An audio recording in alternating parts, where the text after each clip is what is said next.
নমস্কার, আমি সীমা মিত্র ব্যানার্জি। আমরা মনভাসী তাহাদের কথা অনুষ্ঠানে আজ আমি কিছুটা সময় থাকব আপনাদের সঙ্গে কথায় ও কবিতায়।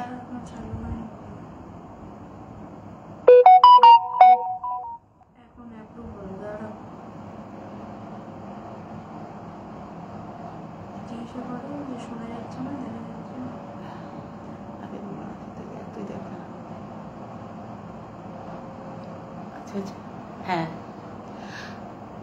নমস্কার, শুভ সন্ধ্যা। আমি সীমা মিত্র ব্যানার্জি। আমরা মনভাসী তাহাদের কথা ফেসবুক লাইভে আজ আমি চলে এসেছি আপনাদের সঙ্গে কিছুটা সময় থাকব কথায় ও কবিতায়। আপনারা যদি কেউ এসে থাকেন একটু দেখে বলুন আমাকে দেখা যাচ্ছে বা আমাকে আমার কথা শোনা যাচ্ছে কিনা। যদি একটু কমেন্ট করেন তো আমি তাহলে শুরু করতে পারি। দেখা যাচ্ছে বা আমাকে শোনা যাচ্ছে?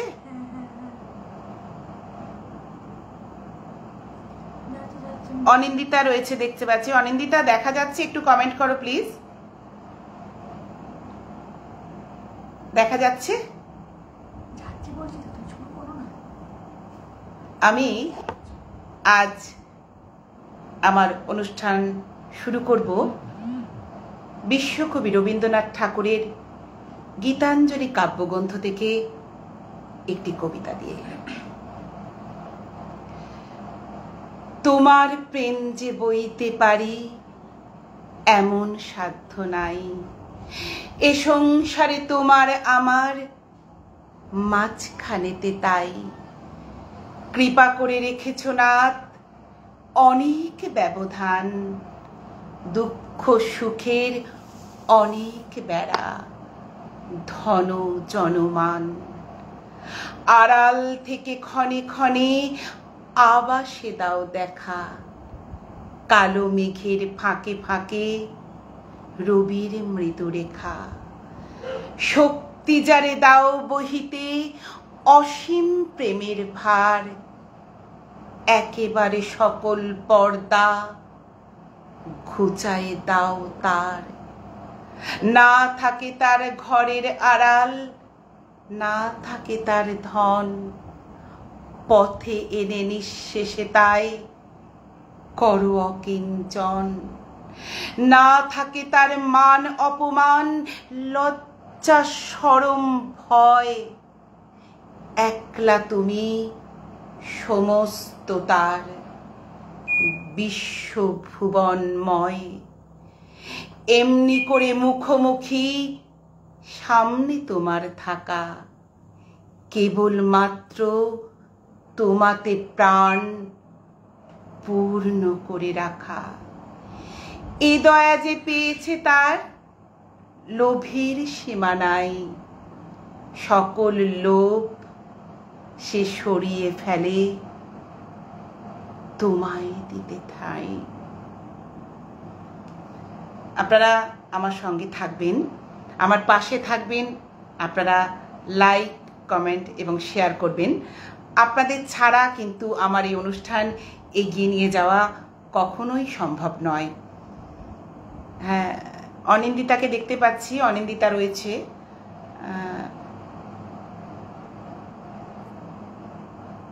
আমি প্রথমে অনুষ্ঠানটা শুরু করলাম কবিগুরুর একটি কবিতা দিয়ে। এবার আমি কাজী নজরুল ইসলামের একটা কবিতা আপনাদের কাছে। ঘোমটা পড়া কাদের ঘরের বউ তুমি ভাই, সন্ধ্যা তারা তোমার চোখের দৃষ্টি জাগে, হারানো কোন মুখের পাড়া। সাজের প্রদীপ আঁচল ঝেপে চাউনি টিকার উঠছে কেঁপে, রোজ সাজে ভাই এমনি ধারা। কার হারানো বধূ তুমি? অস্তপথে মৌন মুখে ঘনাও সাজে ঘরের মায়া, গৃহহীনের শূন্য বুকে। এই যে তুই আসা যাওয়া, এমন করুণ মলিন চাওয়া। কার তরে হায় আকাশ বধূ, তুমিও কি আজ প্রিয় হারা? লাইভটা কি ঠিকঠাক দেখা যাচ্ছে? একটু যদি কেউ কমেন্ট করে জানান তো খুব ভালো হয়। তোমার স্লো কানেকশন নেটওয়ার্ক, একটু যদি জানান খুব ভালো হয়। দেখা যাচ্ছে বা শোনা যাচ্ছে? কমেন্ট দেখাচ্ছে তোমার নেটওয়ার্ক স্লো। তুমি বলতে থাকো। হ্যাঁ, মানে দেখা যাচ্ছে বা শোনা যাচ্ছে তো? তোমার কাছে এখন আসবে না ম্যাম কমেন্ট, কারণ তোমার নেটওয়ার্ক স্লো। তুমি করতে থাকো। আচ্ছা, মনে হচ্ছে শোনা যাচ্ছে, তাই তো? রিকা রয়েছে। রিকা, একটু যদি বলিস বাবু, দেখা যাচ্ছে?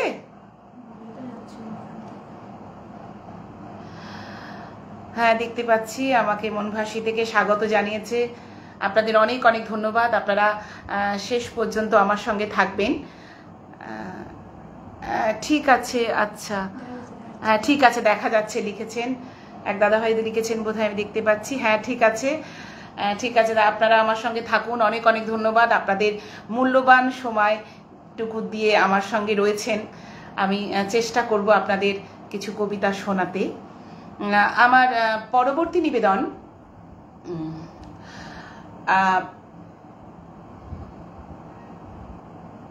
বৃষ্টি তোমায় ছোব, কবি পার্থ সারথী সেন। আমার একটা খুব প্রিয় কবিতা বৃষ্টি তোমায় ছোব। বৃষ্টি তো হয়েই চলেছে, বৃষ্টি তো এবার মনে হচ্ছে আমাদের ছেড়ে যাবে না। আমি একটা বৃষ্টি নিয়ে কবিতা শোনাচ্ছি, চেষ্টা করছি আপনাদের। বৃষ্টি তোমায় ছোব, কবি পার্থ সারথী সেন। বৃষ্টি তোমায় ছোব বলে মেঘের ছবি আঁকি। বৃষ্টি আমি মেঘের কাছে পাঠাই শ্রাবণ চিঠি। বৃষ্টি আমার নগর জীবন নীলচে বিষের নাও। বৃষ্টি তোমার সজল চোখে জীবন ধুয়ে দাও। বৃষ্টি আমার ব্যথারা বুকে পান কৌড়ি ডুব। অনেক দিনের পরে আবার কান্না পাচ্ছে খুব। বৃষ্টি আমার বিফল প্রেম তোমার কাছেই রাখি। বৃষ্টি তোমার মেঘলা চোখে ওরাও সুখের পাখি। বৃষ্টি আমার একলা জীবন এক তারাতেই থাক। বৃষ্টি আমার কষ্টগুলো তোমায় ছুঁয়ে যাক। বৃষ্টি আমার জমাট ব্যথা বলতে পারি না। বৃষ্টি তুমি কান্না হবে, আমি কাঁদতে পারি না। বৃষ্টি আমি বাউল হব তোমায় যদি পাই। বৃষ্টি তুমি মরণ হয়েও আমি তোমায় ছুতে চাই। অনেকেই কমেন্ট করছে দেখছি। অনিন্দিতা লিখেছে এগিয়ে চলো। রিকা বিশ্বাস লিখেছে খুব সুন্দর হচ্ছে পিসি। অনেক ভালোবাসা রিকা, সঙ্গে থাকিস। ভীষণ ভালো লাগছে যে তুই অনুষ্ঠানটা দেখছিস, অনেক ব্যস্ত মানুষ। অসাধারণ লিখেছে, দারুণ দারুণ রিকা, অনেক অনেক ভালোবাসা।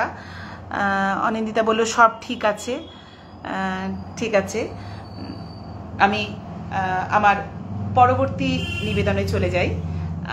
খুব পরিচিত একটি কবিতা। এই কবিতাটা মনে হয় মানে সবাই এই কবিতাটা জানেন, কিন্তু আমার ভীষণ ভালো লাগছে লাইভে এসে। কবিতাটা অনেক দিন করা হয়নি, কবিতাটা আমি আপনাদের সঙ্গে একটু শেয়ার করে নিচ্ছি। আমার ভীষণ বলতে ইচ্ছে করছে কবিতাটা। কবি জয় গোস্বামীর লেখা মালতী বালা বালিকা বিদ্যালয়। বেণীমাধব বেণীমাধব তোমার বাড়ি যাব। বেণীমাধব তুমি কি আর আমার কথা ভাবো? বেণীমাধব মোহন বাসি তমাল তরুমূলে বাজিয়েছিলে, আমি তখন মালতী স্কুলে ডেস্কে বসে অঙ্ক করি, ছোট্ট ক্লাস ঘর, বাইরে দিদিমণির পাশে দিদিমণির পর। আমি তখন নবম শ্রেণী, আমি তখন সাড়ে, আলাপ হলো বেণীমাধব সুলেখাদের বাড়ি। বেণীমাধব বেণীমাধব লেখা পড়ায় ভালো, শহর থেকে বেড়াতে এলে আমার রং কালো। তোমায় দেখে এক দৌড়ে পালিয়ে গেছি ঘরে। বেণীমাধব আমার বাবা দোকানে কাজ করে, কুঞ্জে অলি গুঞ্জে তবু ফুটেছে মঞ্জরি, সন্ধেবেলা পড়তে বসে অঙ্কে ভুল করি। বেণীমাধব বেণীমাধব আমি তখন নবম শ্রেণী, আমি তখন 16, ব্রিজের ধারে বেণীমাধব লুকিয়ে দেখা হলো। বেণীমাধব বেণীমাধব এত দিনের পরে সত্যি বলো, সেসব কথা এখনো মনে পড়ে? সেসব কথা বলেছ তুমি তোমার প্রেমিকাকে? আমি কেবল একটি দিন তোমার পাশে তাকে দেখেছিলাম আলোর নিচে, অপূর্ব সে আলো। স্বীকার করি দুজনকেই মানিয়েছিল ভালো। জুড়িয়ে দিল চোখ আমার, পড়িয়ে দিল চোখ। বাড়িতে এসে বলেছিলাম ওদের ভালো হল। রাতে এখন ঘুমোতে যাই একতলার ঘরে, মেঝের ওপর বিছানা পাতা, জ্যোৎস্না এসে পড়ে। আমার পরে জীবন ছিল চোরা পথের বাঁকে মিলিয়ে গেছে। জানি না আজ কার সঙ্গে থাকে। আজ জুটেছে, কাল কি হবে কালের ঘরে শনি। আমি এখন এই পাড়ায় সেলাই দিদিমণি। তবু আগুন বেণীমাধব আগুন জ্বলে কই? কেমন হবে আমিও যদি নষ্ট মেয়ে হই? অনিন্দিতা কি লিখেছে তোমার এই কবিতা যাপন করে এবং কিভাবে শুরু হয় যদি একটু আমাদের জানাও। আচ্ছা, খুব সুন্দর একটা প্রশ্ন করেছো অনিন্দিতা। আমার এই কবিতার যাপন হয় কি করে সেটা হচ্ছে যে আমি আমি আমি না জানো তো নাটক করতাম একদম ছোটবেলায় আমি একদম করতাম। ছোটবেলাতে একদম আমি প্রথম আমার কিন্তু জীবন আমি শুরু করেছিলাম নাচ দিয়ে। মানে আমরা গ্রুপে নাচতাম, মানে নৃত্যনাট্য করতাম, এইভাবেই আমি শুরু করেছিলাম। তারপরে আমি নাটকে চলে গেছিলাম, বুঝেছো? নাটক করতাম। তারপরে হলো কি আমি নাটকও ছেড়ে দিলাম, দিয়ে তারপরে বিয়ে থা করলাম, সংসার করলাম। তারপরে আমার মেয়ে হলো, মেয়ের পড়াশোনা নিয়ে ব্যস্ত, তখন আর নাটকটাও করি না, কিছুই করি না। তখন মেয়ের যখন 4 বছর বয়স হলো, আমি মেয়েকে আবৃত্তি শেখাতে আমি নিয়ে গেলাম।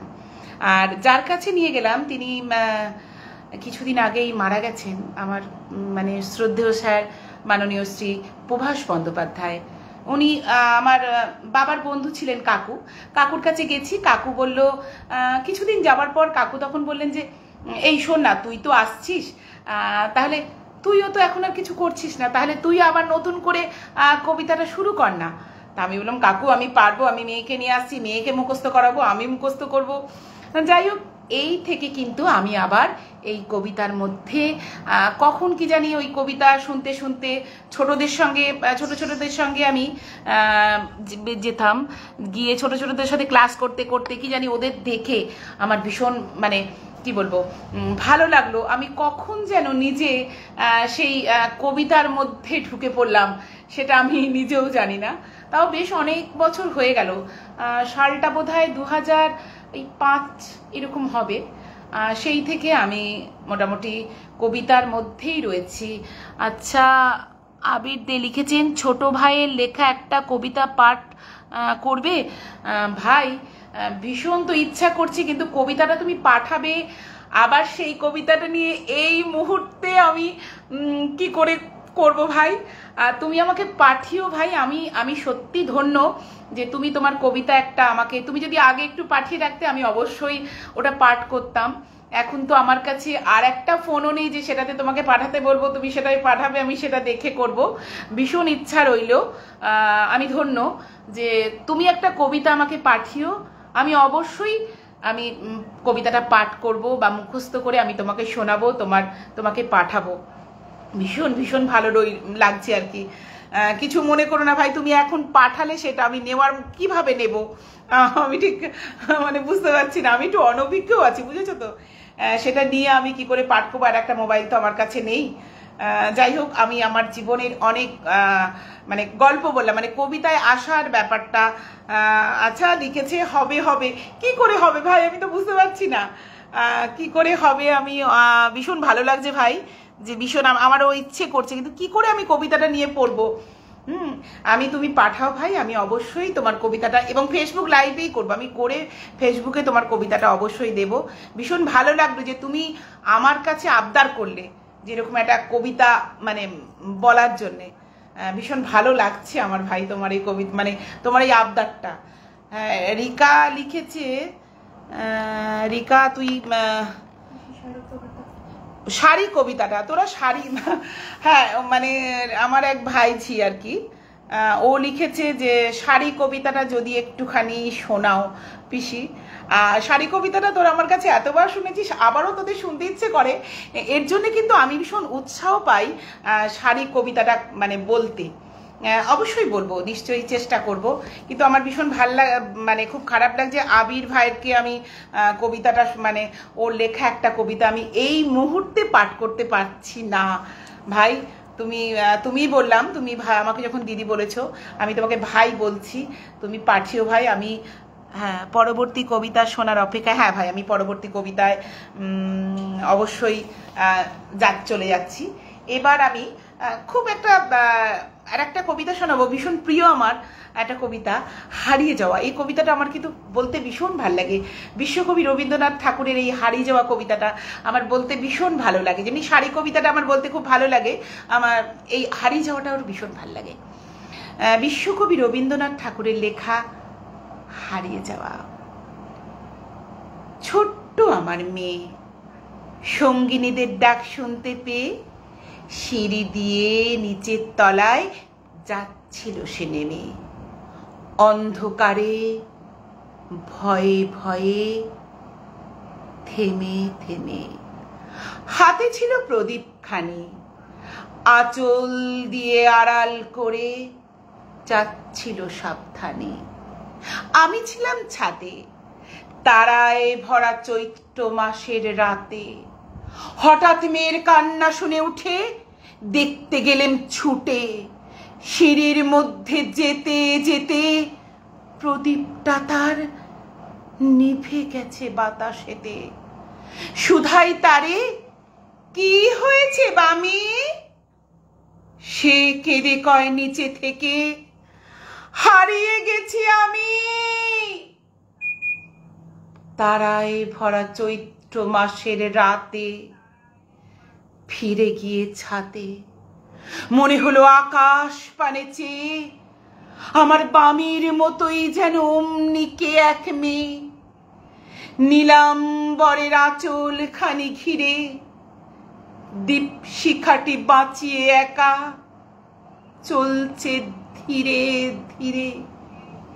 নিব্ধ যদি আলো যদি হঠাৎ যেত থামি, আকাশ ভরে উঠত কেঁদে, হারিয়ে গেছি আমি।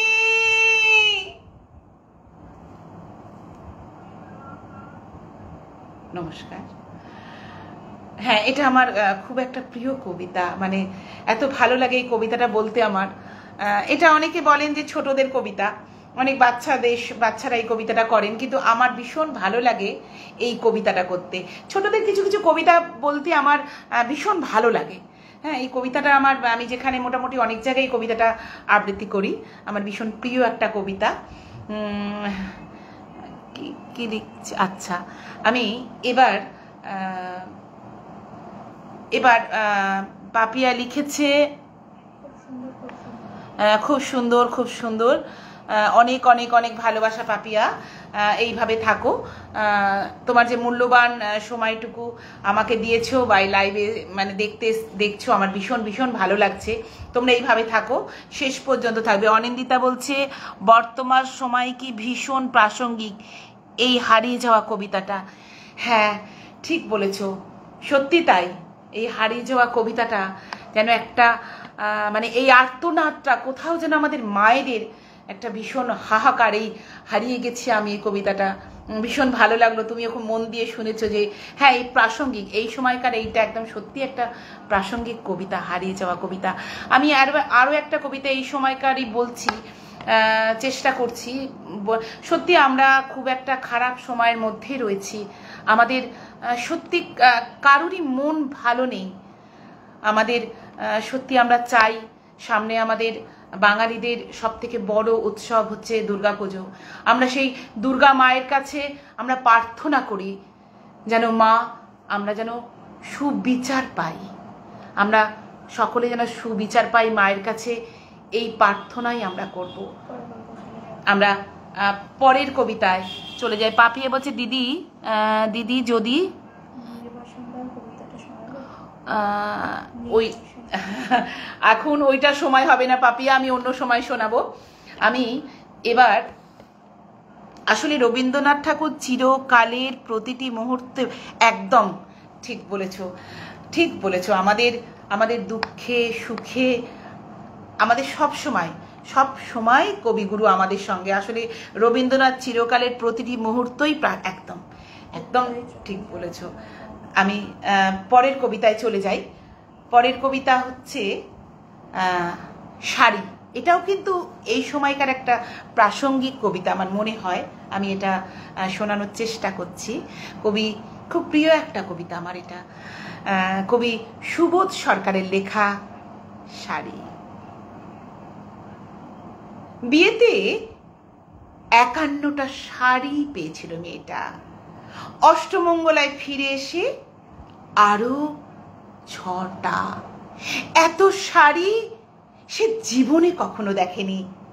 আলমারির প্রথম থাকে সে রাখলো সব নীল শাড়িদের। হালকা নীল একটাকে জড়িয়ে ধরে বলল, তুই আমার আকাশ। দ্বিতীয় থাকে রাখলো সব গোলাপিদের।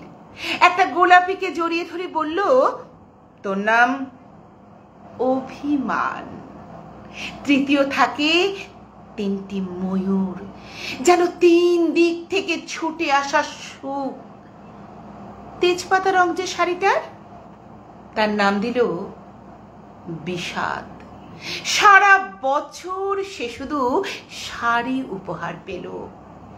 এত শাড়ি সে কি করে পরবে এক জীবনে?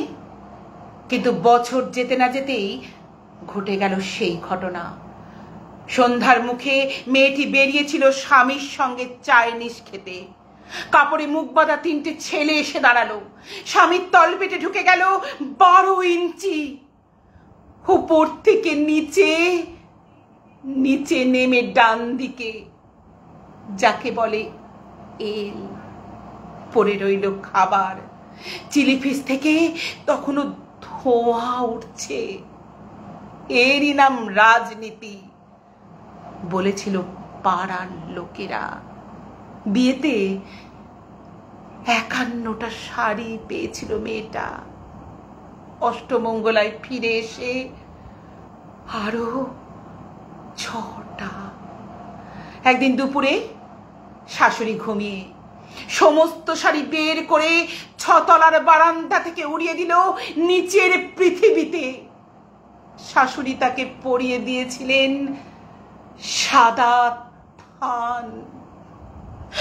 19 বছরের একটা মেয়ে, সে একা, কিন্তু সেই থানও এক ঝটকায় খুলে নিল 3 জন পাড়ার মোড়ে। একটি সদ্য নগ্ন বিধবা মেয়ে দৌড়চ্ছে আর চিৎকার করছে, বাঁচাও। পিছনে 3 জন। সে কি উল্লাস! নির্বাক পাড়ার লোকেরা। বিয়েতে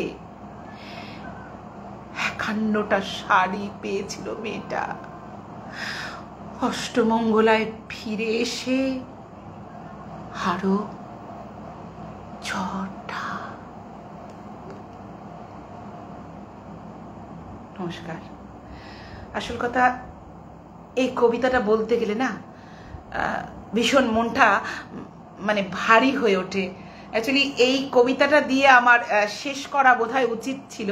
জানি না কতটা সময় এখন হাতে আমার আছে। কতটা সময় আছে? হ্যাঁ, কতটা সময় আছে দেখতে পাচ্ছি। মহুয়া গুপ্ত ঘোষ, মহুয়া দিদি ভাই রয়েছো, ভীষণ ভালো লাগছে দিদি, থাকো। ভীষণ ভালো লাগছে, মহুয়াদি রয়েছে, ভীষণ ভালো, খুব ভালো, খুব ভালো লাগছে। আসল কথা, এই কবিতাটা বলতে গেলে না সত্যি চোখে জল এসে যায়। এই কবিতাটা ভীষণ ভালো লাগে। অনিন্দিতা লিখেছো, খুব ভালো লাগলো। অনেক অনেক ভালোবাসা অনিন্দিতা তোমাকে, মানে ভালো লাগার জন্যে। আমি এই কবিতাটা বলার পরে বিশ্বাস করো আমার না আর কোনো কবিতা মানে বলতে ইচ্ছে করে না। তবু আমি চেষ্টা করছি এই কবিতা দিয়ে। আমি আবার আবেগে কবিতাটা অ্যাকচুয়ালি বলে ফেলেছি, বুঝতে পারছো? ও বাবা, এবার একটা প্রেমের কবিতা বলবো। স্বতঃস্ফূর্ত আন্তরিক নিবেদন। যাই হোক, অনেক ভালোবাসা, ভালো লেগেছে তোমাদের। অ্যাকচুয়ালি কবিতাটা বলতে গেলে বললাম না, মনটা আমার ভীষণ ভারী হয়ে যায়, জানো তো, কবিতাটা বলতে গেলে। আর ভীষণ খুব পছন্দের একটা কবিতা আমাদের। আচ্ছা, অনেক ভারী ভারী কবিতা বলছি। দিদি আমি হারিয়ে গেলাম রবি ঠাকুর। দিদি আমি হারিয়ে গেলাম রবি ঠাকুরের কাছে। হ্যাঁ ভাই, অনেক অনেক ভালোবাসা ভাই। আমার খুব খারাপ লাগছে তোমার কবিতাটা আমি পাঠ করতে পারলাম না ভাই। নিশ্চয়ই তোমার কবিতা পাঠ করার আমার ইচ্ছা রইল, তুমি কিছু মনে করো না। কত টাইমটা কত হলো? আচ্ছা, এবার একটা প্রেমের কবিতা বলি। প্রেমের কবিতা বলি। এটা লিখেছেন মৌমিতা দাশগুপ্ত। মৌমিতা হচ্ছে আমার বান্ধবী। খুব সুন্দর একটা কবিতাও ফেসবুকে দিয়েছিল। আমি তখন বললাম, দেখ এই কবিতাটা কিন্তু আমি নিলাম। এবং সব থেকে বড় কথা, এই কবিতাটা আমি যখন নিয়েছি ও কাউকে দেয়নি, বলে নিয়ে নে, কবিতাটা তোর হয়ে গেল। আর সত্যি ভীষণ ভালো লাগে আমার কবিতাটা বলতে। আমি শোনানোর চেষ্টা করছি। হ্যাঁ, কবিতাটা এটা হচ্ছে কবিতা তুই আমার। এটাই হয়তো আমার আজকের শেষ নিবেদন। কবিতার সঙ্গে থাকবো, আপনারাও কবিতার সঙ্গে থাকুন। হ্যাঁ, কবিতাকে ভালোবাসুন, কবিতার সঙ্গে। আমি যাদের দেখতে পাচ্ছি তারা সবাই কবিতারই লোক, যারা সঙ্গে রয়েছে আমার। কবিতা তুই আমার, কবি মৌমিতা দাশগুপ্ত। তুই এখন অন্য কারো গদ্য, সুখে শান্তিতে ক্রিয়াপদ শেষে ঘর করছিস খুব। অন্তমিল আছে কিনা সে পরের কথা। এই তোকেই একদিন সেরেছিলাম, তুই আমার কবিতা হবি। তোকে গয়না পরাবো, সাজাবো যতনে, ছন্দে মাথা দুলিয়ে নৌকা বিহার করবি তুই। কখনো আমার সঙ্গে হাঁটবি 1 পা 2 পা। আমরা তুলতুলে ভোর দেখতে দেখতে আনমনা শালুক তুলবো 1 রাস। দুপুর ধরবো ছাতিম তলায়, কঙ্কন পড়লে হৈমন্ত আলতো রোদে বউ কথা কও মুখ লুকিয়ে ডেকে উঠবে। মাদুর পেতে আদুরে কথা কব 1টি 2টি। মাথায় মাংটিকা জল জল করলে এত বড় গোল চাঁদটা এসে কুটিপাটি খাবে। নূপুর শব্দকোষ থেকে শব্দ পারলে ঝাপসা বৃষ্টি কথোপকথন সারবে মেঠো পরশের সাথে রিমঝিম রিমঝিম।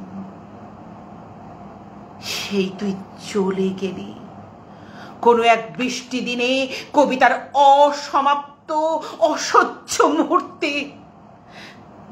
তবু জানিস এখনো আমার কাব্যে কথা বলে উপুর চুপুর সুখ।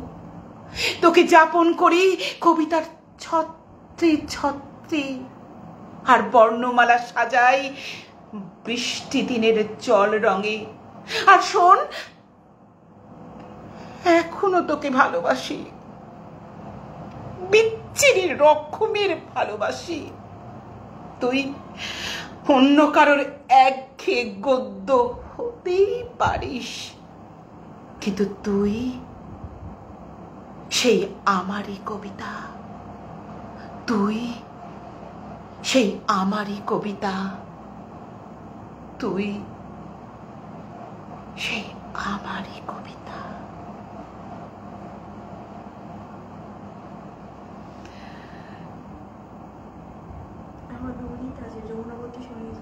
না আর বোধহয় সময় নেই। কতটা সময় আছে আর হাতে? 2 মিনিট। আমি তাহলে একটু দেখে দেখে একটা কবিতা বলি, ভীষণ মানে আর একটু সময় আছে। একটা কবিতা কি বলা যাবে? এখান থেকে বার করে দে তো কবিতাটা। আমি একটা দেখে কবিতা বলি, ভীষণ মানে ইচ্ছা করছে। কাজী নজরুল ইসলামের একটা কবিতা দিয়ে তাহলে আমি আর একটা কবিতা বলা যাবে। অনিন্দিতা আছো? রাজভিখারি কোথায় গেল?